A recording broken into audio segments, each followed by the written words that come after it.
Yes. Welcome to Museum. No. Yes. Welcome to Museum Minds. I have too many things that are called Museum something, something, something. I almost said something else. So, Museum Minds today. Woohoo! You are in the right place. Go ahead and introduce yourself in the chat. We love making connections. You already heard how we facilitate connections, but also we love it when connections happen in the chat. If you're welcome and ready, feel free to also put your email address in there or anything so that when people hear your comments or things like that and want to connect with you, they have the opportunity to do so because we are a community of museum people who are here to help each other. And I think it's always fantastic when I hear somebody chat, then I can say like, hey, can you tell me more about that or something like that. So good, good, good. Fantastic. We're here. Rainey, I'm closing my participants window, so it's all you. I'm letting people in. Thank you for my goodness. All right, so welcome. You're here. Let's head to the next slide. We're on record. You heard that a minute ago. Rainey was already in on it. And again, always, this slide reminds us to not forget because we did forget once. We did forget once. We did forget once, and we felt so tragically horrible about it. It was not good. But also, all these Museum Minds replays are always available in our communities and things like that. So they're always free. You can always watch them. And that's why we're sticklers about recording. So, Rainey, do you want to get started? Absolutely. I love introducing Museum Minds. So some of you I know have been here before, and I'm sure we have some newbies as well, but just a little bit of background on Museum Minds. Beth and I met in a business mastermind, I want to say almost 3 years ago now, at How least can it 2.5. possibly? Yeah, a little while ago, all of a sudden. And we immediately connected because we both had kind of similar backgrounds. And, one day we also said, I think collectively we have a lot of knowledge to share. And a lot of people are asking us a lot of questions. And so let's create a meetup every month and talk about different topics, whether they're partnerships or marketing, or today all about surviving the holidays, essentially. And I always say that the best value I got out of that mastermind was meeting Beth. So it's been a really great ride. We started with maybe 10 people interested, and now I think we've broken 100 at least one time with attendance. So thank you for being here. Thank you for being part of Museum Minds, and we're excited to talk about the holidays today. I love it. I love it. And like Rainey mentioned, oftentimes we break 100 or even 200 on registration, which is crazy to us, unfathomable. But also, we don't always have everybody here. So we do know that there's a good part of our community that watches these recordings. So it's always nice for us to share, even when folks aren't here. And also, tip for everybody else, you get full benefit, of course, from coming live and participating in the Q&A and all that good stuff. But if for some reason you can't make it on a certain day or something like that, go ahead and still register because then you will automatically get the recording in your inbox the next day or so. Mostly it's the next day, but we're humans. So let's get started here. What happens in Museum Minds? If you're an OG, you know all this stuff already, but if you're a noob, we're going to remind you. In the beginning, we just do a little bit of intro, housekeeping, all this stuff. And then we do about 25 to 30 minutes of some sort of presentation. Today, it's all about keeping spirits bright, staff morale, things like that, because the holidays are coming up. And then we have a quick intermission, like literally it's like a minute or 2 minutes, and mostly it's just getting a drink for us to be able to wet our presentation voices. And then we have the second half of the call is all Q&A. It's you collectively coming together to solve each other's problems based on the topic we're presenting on, or just random hive minding of museum goodness. So that is really like the fun side of things. If you have to jump off at intermission, it's fine. But you're missing the best part. So there's that. And now, because Rainey and I both have communities that support museum learning, we also now are having an after party. So for us, Museum Minds is an hour and a half, sometimes even longer than that. So if you happen to be a member of either Museum Leaders Academy or Art Meets Strategy, stay on the call for another 30 minutes and you get to have like private Q&A, more hive minding goodness. And I think, Rainey, do we have room for more? At the after party? Yeah. Yeah, I think especially if you're interested in the communities and want to ask questions. Okay. Stick around. Fantastic. So Yeah, I think private so. message us during the call at any point in time if you want to stay for after party or if like you just think it sounds fun. And you know, we'll see. We usually have room for a couple extra people. So if you want to come to the after party, just private message us and we'll let you know if we have a little bit of extra space. Okay, cool. All right. So here we are. We haven't even introduced ourselves yet. Rainey, get us rolling. All right. My name is Rainey Robison. I'm a marketing strategist for the arts. I primarily work with arts and culture organizations in my consulting business, and I run a online education community called Art Meets Strategy, which is all about arts marketing. And I'll be talking about it at the end. So yeah, Fantastic. you. I'm Beth Housewort, and this is so funny. We don't even have our names on this slide. I think we might have to do that for next time. For the people who don't actually know us, I'm Beth Housewort, and I run Inspired Impact. I work primarily with emerging museums and new museum professionals to give them a jump start on their industry knowledge. I also run a community called Museum Leaders Academy that focuses primarily on professional leadership building and industry knowledge. So fun. Let's dive in because what you came for is keeping spirits bright and all the goodness. All right, so today, what are some tips that to actually enjoy the season as opposed to just rushing through it? We had so many good questions in the registration, as well as that last question that we added on this month that was all about what are the hacks that are actually working for you. So, this session that we put together this time around is really going to focus in on the questions that were asked and some of the solutions that were provided.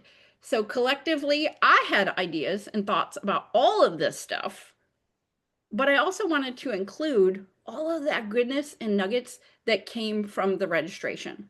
So that was one of the big questions overarchingly.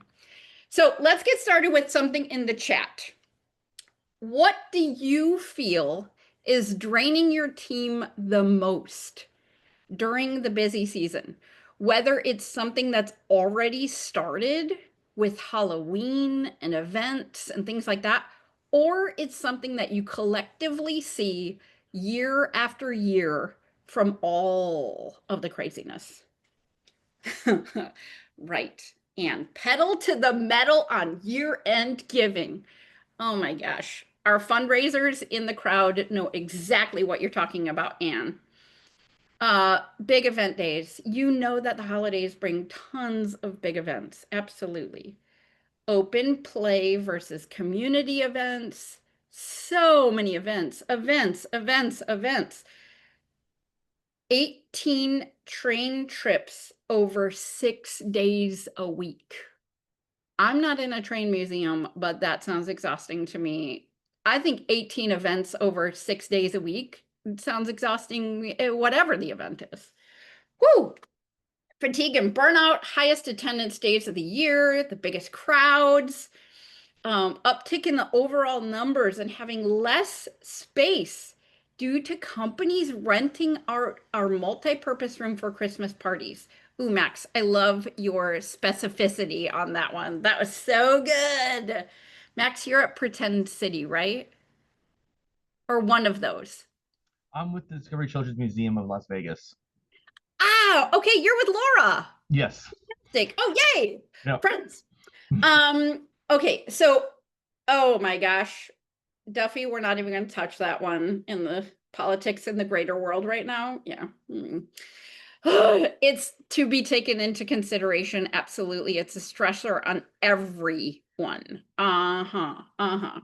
All right. Well, I'm seeing a lot of things here on exactly what I expected.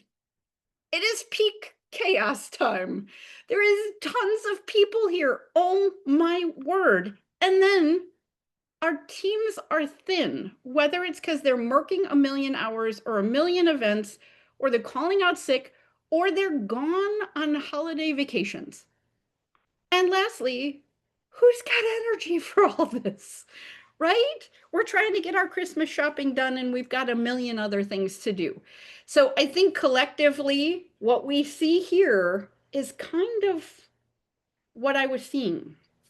Oh, right, Shanae, people out on vacation can put a strain on a very small 13-person staff. Yes.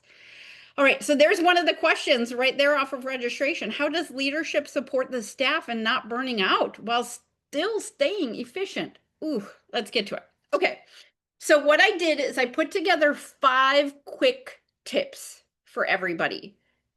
I don't expect you to do all of them, but it's just a friendly reminder of things that we can do that are quick and easy and pretty much cost no money.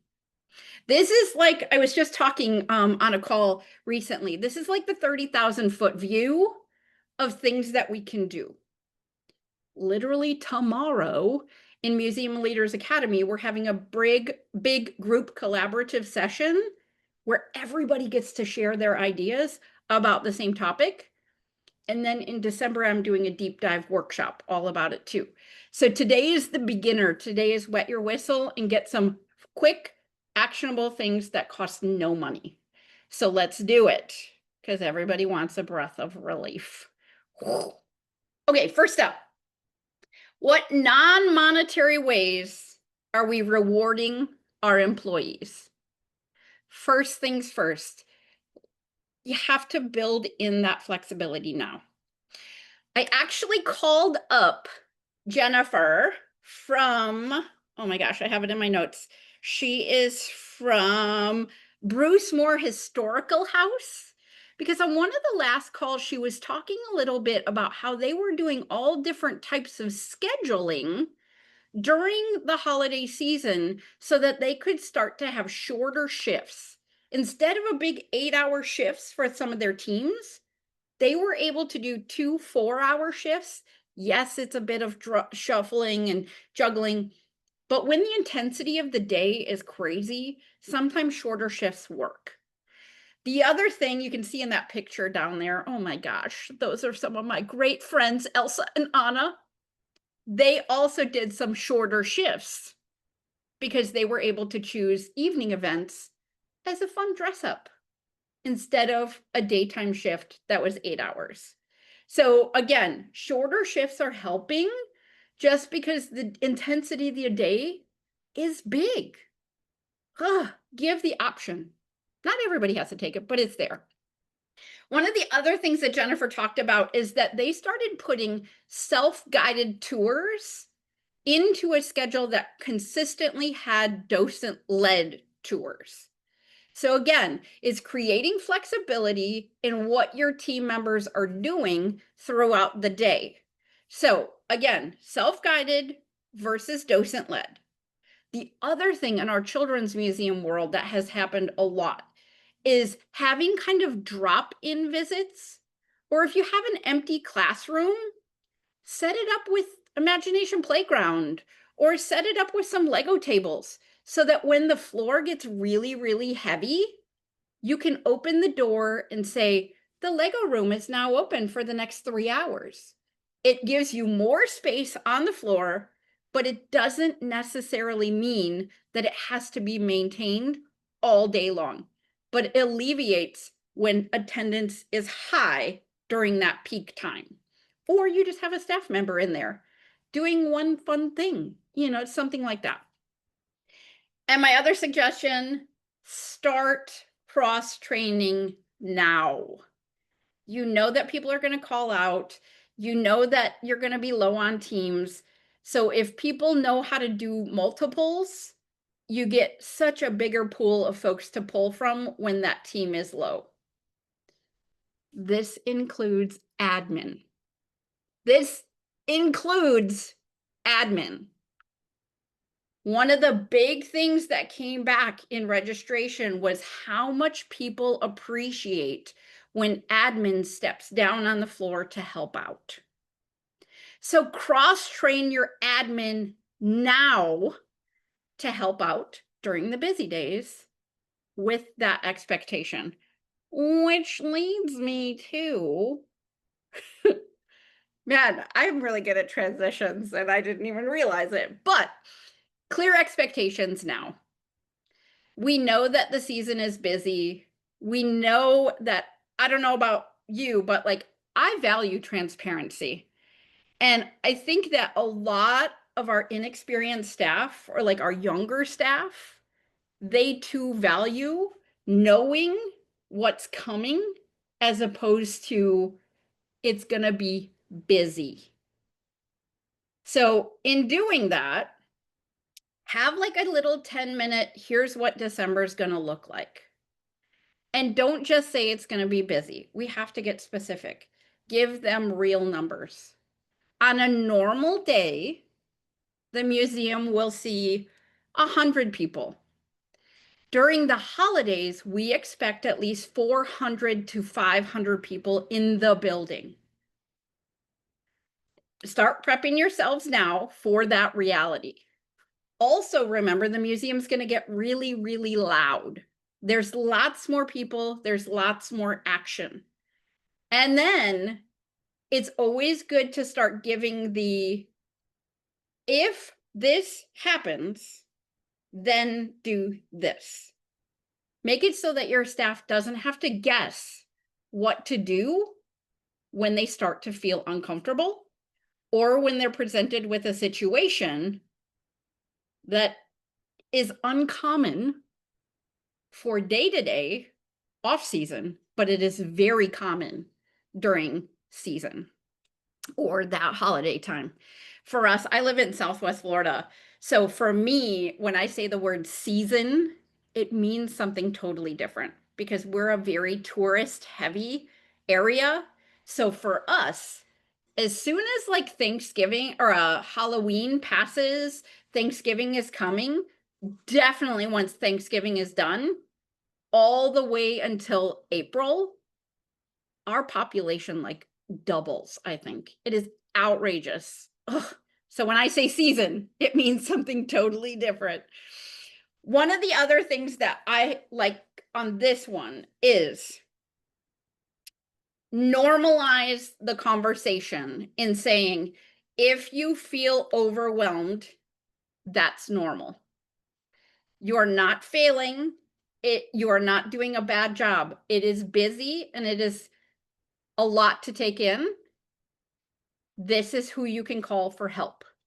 So again, setting those clear expectations now, it's really all about safety and trust through really clear communication. Okay. So there we go. The question was, what are team building exercises folks are doing to manage their well-being? We know in nonprofits that we do a lot of work and we don't always think about ourselves. We are the folks that give and give and give and give and give.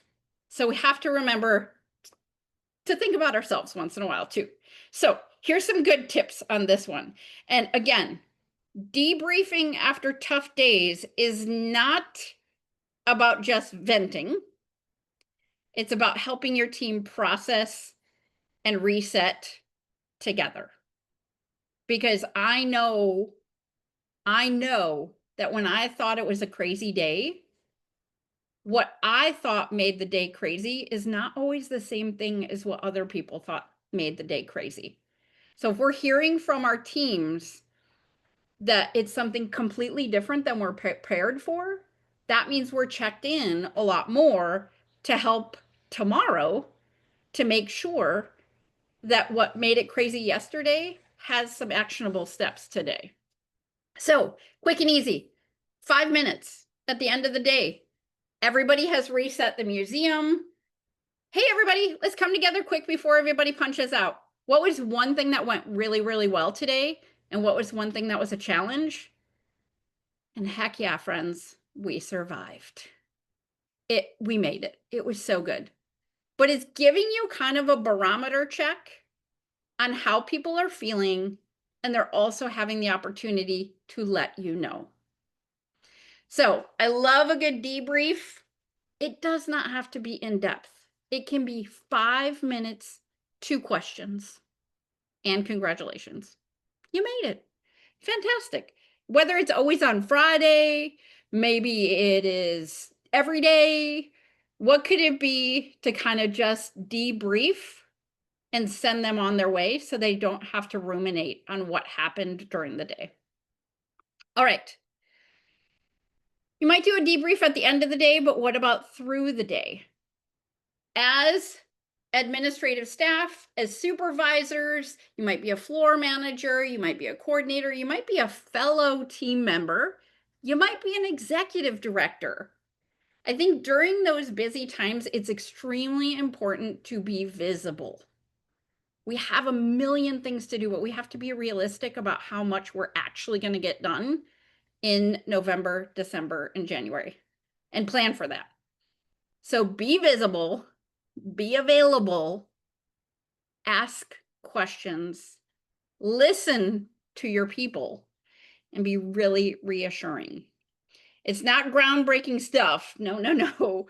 But it's like relationship building.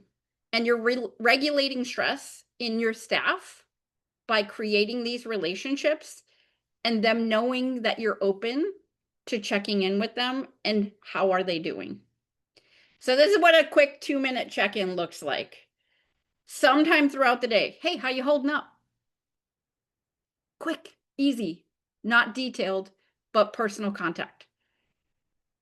Validate it. Oh my gosh, it is really, really busy today. Did you see the numbers? We're already at 900 people today, and you're killing it. You're absolutely killing it.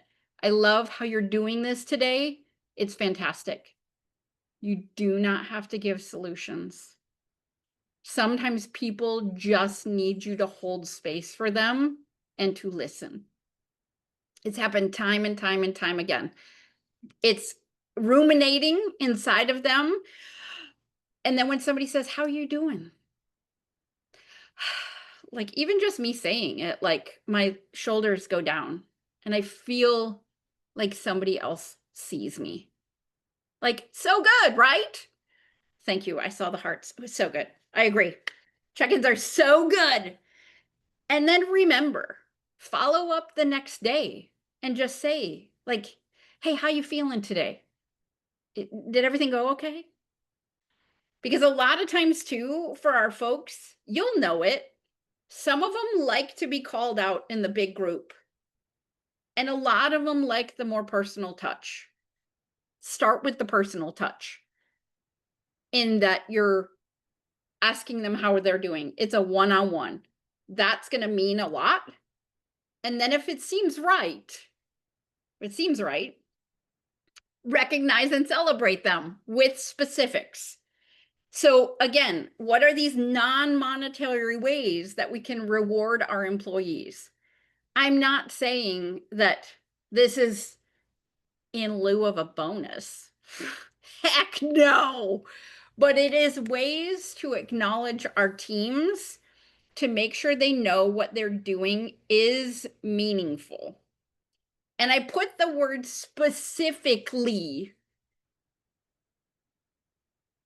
I put it specifically in this word, in this phrase, because you're doing a good job doesn't work in my mind. If you're a 2-year-old, if you're a 10-year-old, if you're a 20-year-old, or if you're a 47-year-old, I love it when people say, your kindness really made a difference today. The way that you handled that crying lost child today was textbook. Fantastic. So every time you hear yourself saying, hey, you did a great job today, automatically think of something specific to follow it up with. I'm not saying don't use good job, but I'm saying use good job plus specifics if you forget. So don't stop at good, make it better. So we can always, well, I shouldn't say that. There are times in which we can give bonuses that have money and all that stuff. But every single day we have the opportunity to make people feel valued. And we can do that with our words. So use them. These are non-monetary benefits and recognition, supporting people. Oh, it's so good. So here are a couple of my favorites. Again, you have to know the temperature of your people. Are they one-on-ones or are they big group people? You can shout out people at the morning meeting. Fantastic. Oh my gosh. If anybody's wondering how to facilitate the hot cocoa relay race, go ask Nancy, because she is killing it every afternoon with the hot cocoa relay race. Something like that. You can obviously tell I come from children's museums. The other thing that this resoundingly in your advice to everybody else, you need to have the energy boosters.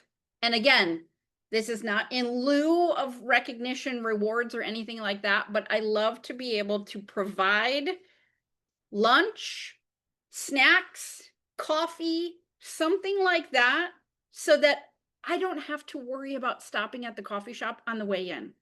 I don't have to worry about packing a lunch on the way in. All of those things make my day one less stressful thing.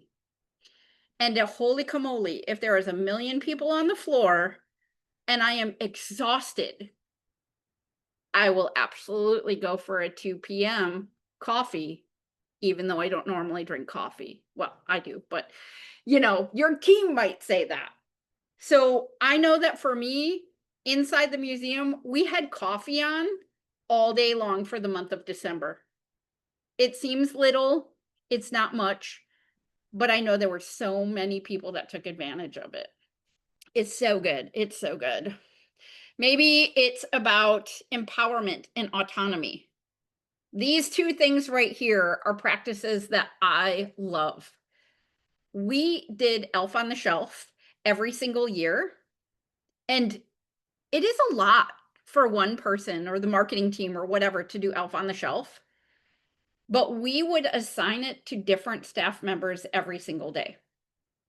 So they had to think in advance, where am I going to find the elf? But I'm telling you, it serves a gajillion purposes in that your team starts to look for those little tiny places that no one looks. So they start to see, like, what are the hiding places that kids might go to when there's a fire drill? What are the little places that might need dusting during cleaning week? What are the tiny little spots that you don't see unless you look behind you when you're walking into a space? So I loved Elf on the Shelf. And I can tell you that every single person that hid the elf was so proud when it took a long time to find it. And then our marketing department also used it as a challenge for our guests because they knew that it would go off every single day in a new location. So fun. The second one there is that we had our entire staff come on a dark day to decorate the entire museum. And one year, our educator, Cindy, here said, I want to make the trolley into the Polar Express. And we said, yeah, go for it. Let's do it. Let's see what happens. It was so fun. Autonomy, goodness. Leave notes for people. Leave notes for people.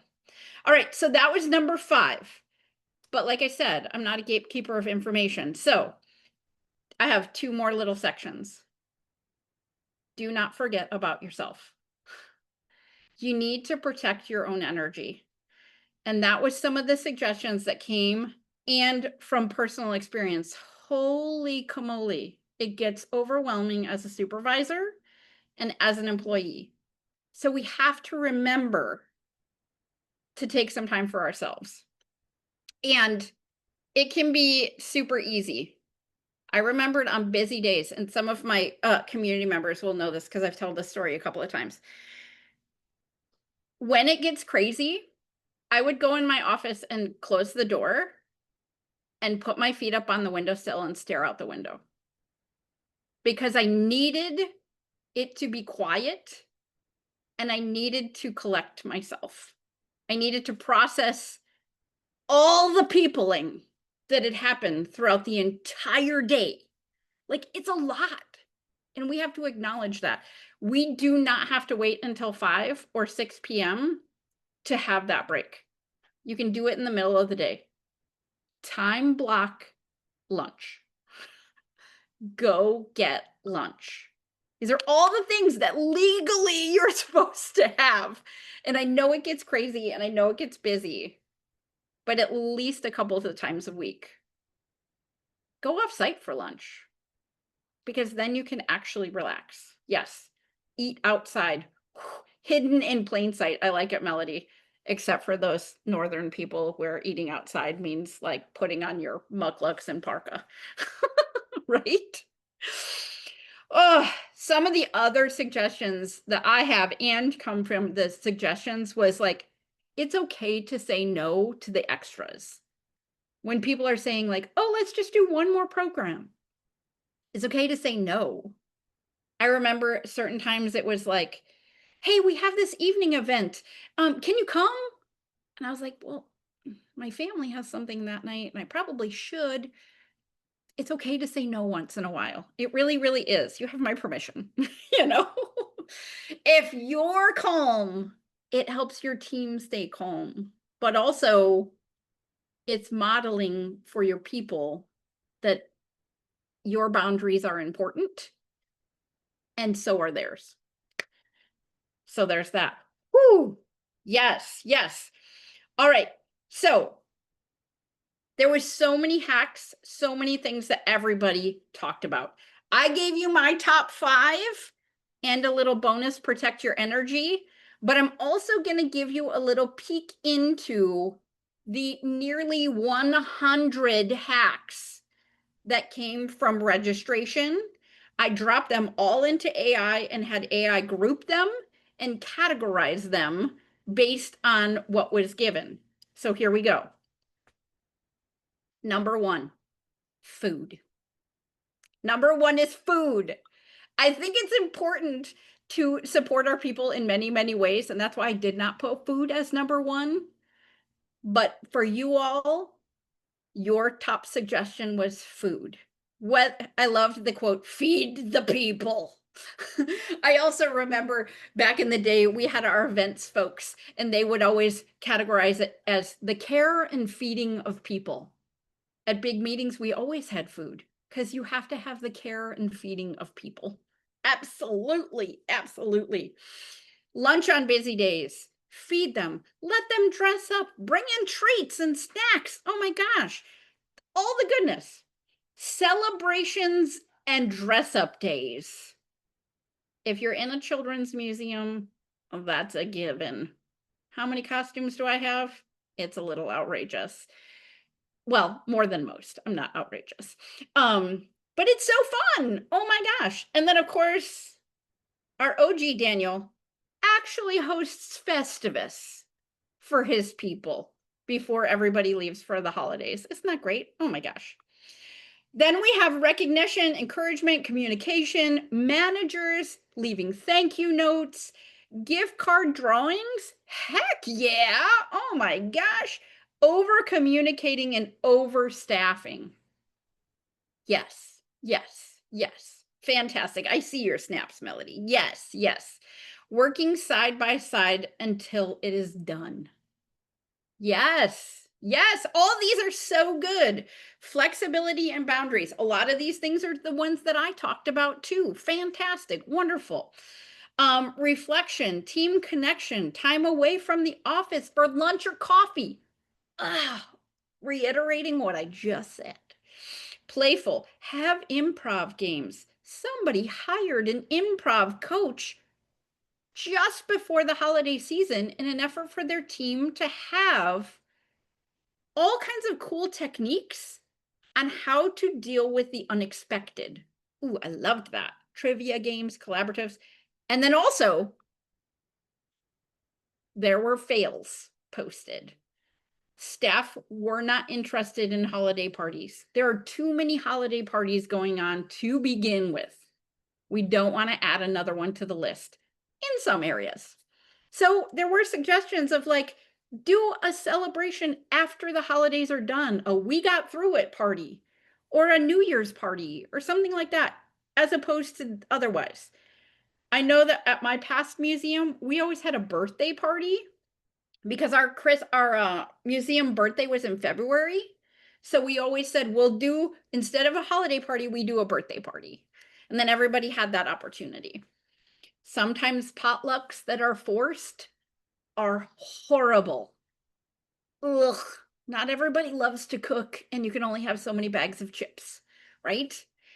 Do not separate your gift exchange to front and back of house. Could be an epic fail, right? Ugh, right? Failed at arranging field trips. Ooh, just made a much bigger stressor. All right, so I gave you 5 quick tips. You also got a bunch from everybody else. Just pick 1 or 2 and then breathe a sigh of relief. That's my hope. That's what I hope that comes from you and has awesome, awesome, awesome results. All right, so we're going to get ready to go into intermission in just a second, but Rainey and I are going to give you a few quick tips about what's coming next. Rainey, do you want to give us the lowdown on next month's Museum Minds? Because we're both jazzed about it. Yeah, I gotta let one person in. Yes, I'm actually really excited about this because Beth and I just implemented this new calendar system that literally it says game changer and it is a game changer. So life changer, life changer. Life changer. Yeah, exactly. So we're going to be talking about our productivity hacks, things that we've implemented to, save more time and get more things done. But I wanted to clarify that this isn't about hustling more. This is about getting our stuff done and leaving for the day and spending time with our families. So I think that this is a universal issue that people have is managing their time and getting it done.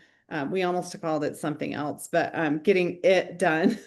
But yeah, anyway, it is an abbreviation for what our original title or a was. different word that we used initially.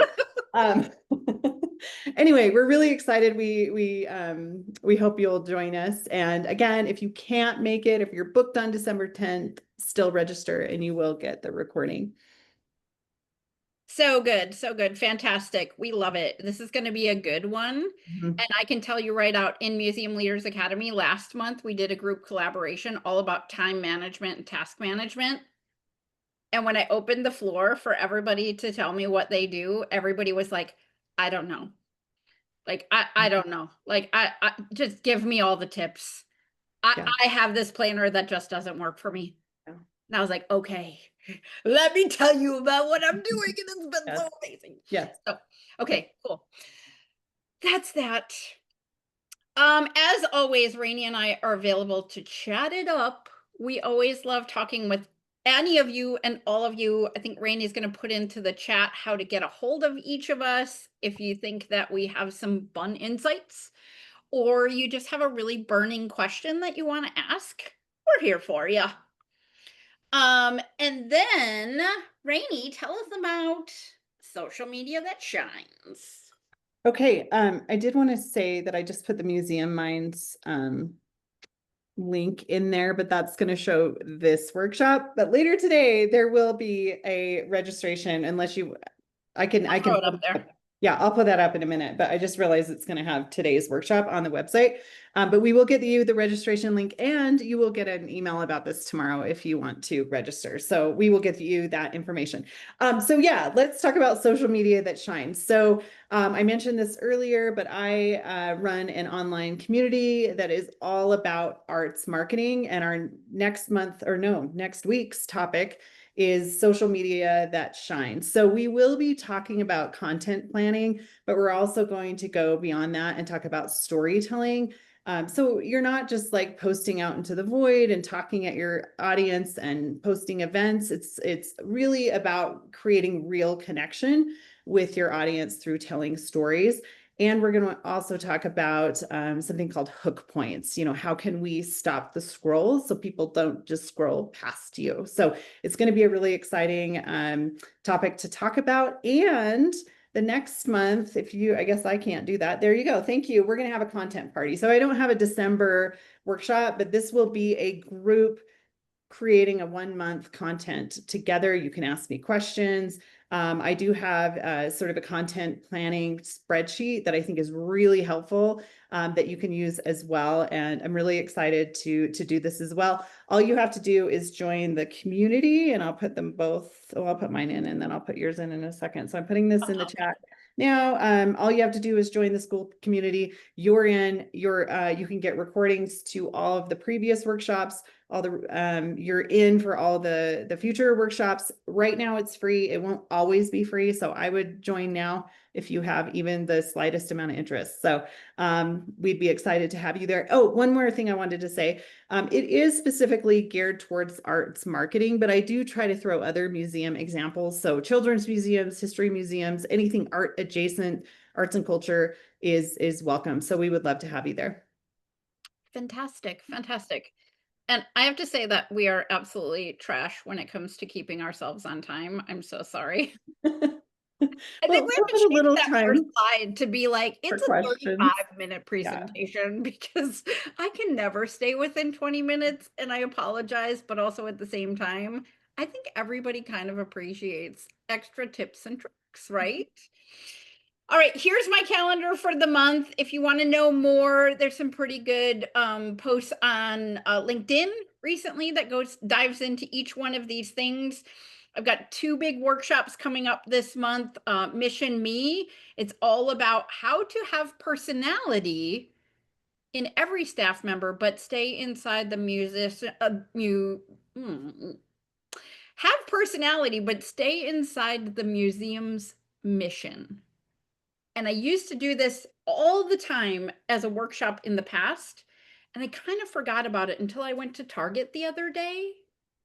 And one of the staff members at Target told me a very intimate story and then said, WTF to my face with the real words while he was still wearing his Target outfit.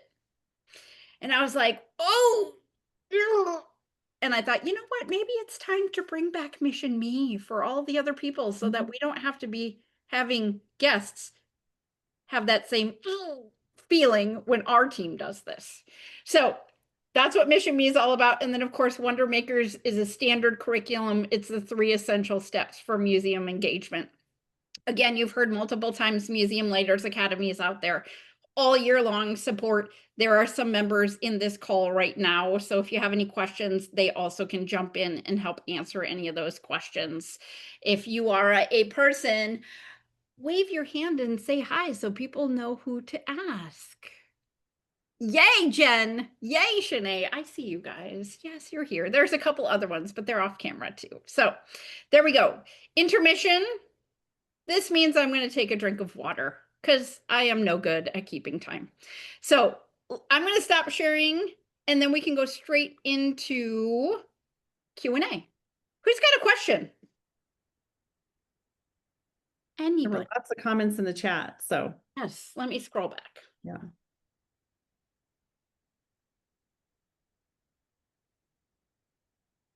Someone says they're excited about the topic during the presentation. So something else is coming up soon that they're excited about. Oh, somebody said we moved our holiday party to the summer. We close the museum and take a trip to a local amusement park? Heck yeah! Oh my gosh, that sounds like so much fun. And somebody even gave the roller coaster reaction. I love So, you. so that was me. Fantastic. So we partnered with a Holiday World in Southern Indiana, and it was great. We offered free tickets to all of our staff and then discounted tickets to their friends and family and members also. So we got to go into the park an hour early and do a physics discussion about roller coasters with the staff. And then they got to play in the park, and then we all had lunch together, and it was great. It was a really good use of time and money, a great donor cultivation event too. And I love the fact that that type of staff development opportunity wasn't like super duper scripted. And it wasn't like everybody has to get to the museum at this time and we're riding a bus together to go to this thing. It was like, show up whenever you want to. You can come to this presentation in the beginning if you want to. Oh, by the way, lunch is going to be available from this time to this time. You know what I mean? I love that, like flexibility and also inviting families. Like, what a cool opportunity.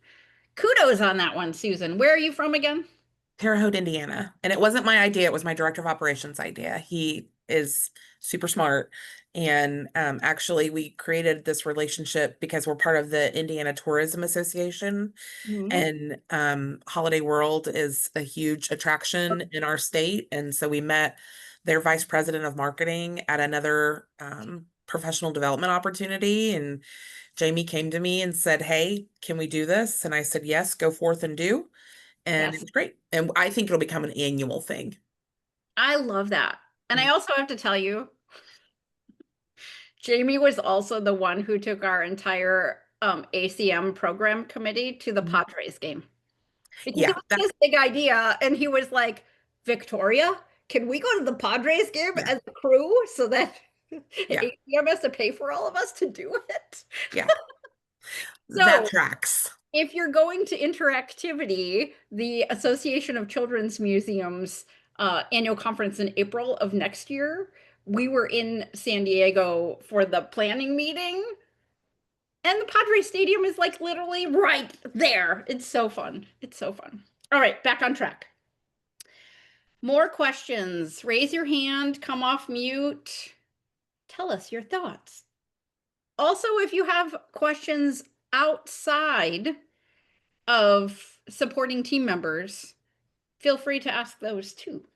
You have the collective of amazing talent right here.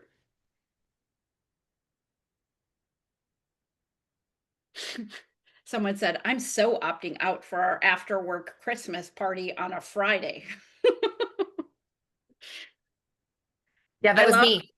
That was me. right? Amazingly, it's hard to be social after a long day of visitors, And I don't work on a Friday. Four of us don't work on a Friday out of 13. right? And it's also my birthday in December. So I'm like, no, too many things happening in December. I can't add another Right? evening thing. You have permission. We just gave you permission. You can say, actually, you know what? I just can't. Yeah. Oh, good question, Anne. Does anyone do any team building between the board and the staff? I found it very challenging to see engagement between board and spat and staff, especially after a challenging year.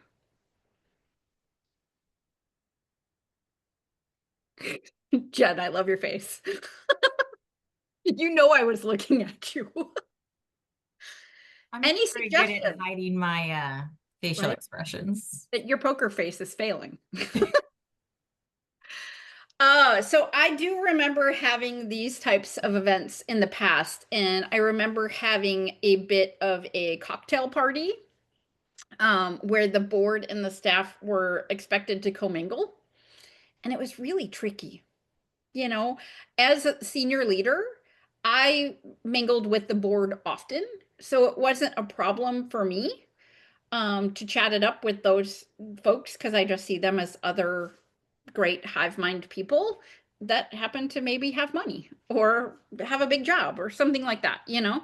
But for the rest of my team, it was extremely intimidating, especially when it turned into a cocktail party that you then had to dress up and you bring your partner. Well, then what do? I just sit there and talk to my boyfriend or girlfriend or husband or wife or partner, or, you know what I mean? Like, it's tricky. It's tricky. Mm. One of the things that I really did appreciate, and again, it goes back to the whole food situation, is that many times through the month of December, our board members would provide lunch for our team. And it doesn't necessarily give that one-on-one that is appreciated in the FaceTime, but that is always a nice suggestion. And then having something there that says, this comes from your board member, Josephina Smith, or, you know, something like that. Or have your board members stick around for a little bit and serve lunch to your team.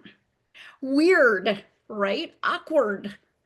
Breaks down the barriers, right? Yeah. Anybody else have suggestions?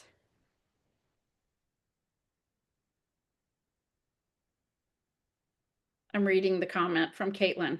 It's nice and long. If you want to come off of mute, you can say it yourself. Or I can read it. Got just a few minutes left. Yes, Caitlin, give it to us. Can you hear me? Yes, we sure can. Okay. So basically, I'm a part of this really small nonprofit organization, and Mhm. we just have like 6 to 7 board members. We don't have any staff. But I am the event coordinator, and since our board members are mostly older, it's hard to get them to participate. Like Anne said, I just don't know, besides student volunteers, how to like staff our events. Does anybody else have suggestions? Where do you find your volunteer pool? Rainey, you came off of mute for a second. Do you have something? No, my cat was meowing. Oh my gosh. I muted myself. Right? So are you- Caitlin, I have one suggestion in that, and Jen, you can go next after that. Sorry, I interrupted you. One of the things that worked out really awesome for us, and it probably is something that is, you know, nationwide, is that Apple has a program for volunteers, like Apple the phone, you know, Apple the computer, kind of things like that, where their staff can volunteer and they get paid, and Apple matches that as a cash donation along with the hours that they are there to volunteer. So it's a like double win for you guys because you get staff support or like volunteer support and a cash donation. And it's also a win for their team members because they're still getting paid to volunteer.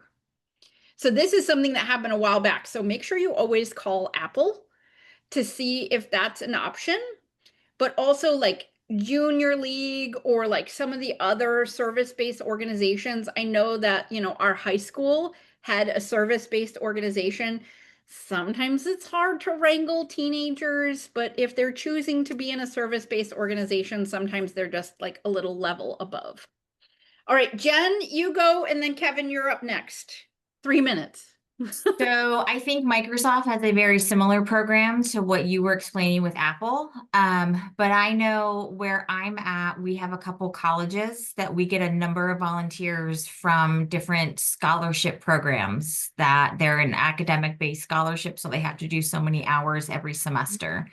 But I have also learned that not all volunteers are created equal. Oh, goodness. No. So we layer our volunteers on top of our staff. That way, if they don't show up, which has happened in the past, we're not down a staff member. Yeah. And unfortunately for Caitlin, if you don't have that many staff, that kind of stinks. But I always call volunteers the icing on the cake. They are not the cake, you know, because you can't always depend on them for that kind of stuff too. But I also loved in the chat, Cassie, I'm sorry if we don't have a minute for you to come on, but we work with a local parent and teen group for event volunteers. Sometimes we'll partner with corporate groups we trust as well. I love the idea of parents and teens coming to volunteer together. Oh, heck yes. I'm in on that one. Oh, love it. All right, Kevin, you're up. I see your hand is raised. Whether that was a Yep. woo Okay. woo, Sorry, I just had to find my mute. give it. I just put it into the in chat as well, but to echo both what Beth and Jen said, National Honor Society at your local high school. Mhm. Often you've got high achieving students and they need service hours, so that's a good thing. And if you can pair one of your volunteers with one of your board members, board member might be a volunteer, but they're most likely going to be vetted in terms of like actually knowing what they're doing, and they're going to be involved and in invested in making sure everything goes well. So they'd be good to go along with any new volunteers. And then as you go, you might find a volunteer who, really gets into it and they become one of your trusted mentor volunteers, if you will. So Or good way to do maybe it. a future board member. Like, That too. Yep. love it. I love the suggestion of scouts because scouts have like a whole code of conduct. And usually they come with their scout leaders. And like there is definitely an expectation of good behavior on the scouts. I love those people. Awesome. Good, good, good. Caitlin says thanks to everybody. All right. It is 3 o'clock. And we want to be very respectful of your time in our ending, even though like we roll over a little bit on the presentation. But if you have to drop here, it's 3 o'clock. Thank you so much for coming to Museum Minds. If you're part of the community or want to get a little preview, feel free to stay on for the after party. That's when I put my desk down and I sit down on a chair and we just kind of relax and ask questions. It's so fun. So thank you so much for coming. It's been fantastic. Stick around if you like to, but we are just so, so thankful. And we will see you next month for Get It Done. Oh my gosh, it's going to be amazing. Rainey, you have any last words for us? I don't. I just really wanted to thank everyone. I think we have just grown a really great group, and I know there's a lot of you that I see you here every time, and I really appreciate it. And anybody who's new, we hope you keep coming. So thank you so much. Fantastic. Fantastic. All right. Thank you so Thanks. much. Bye, everyone. For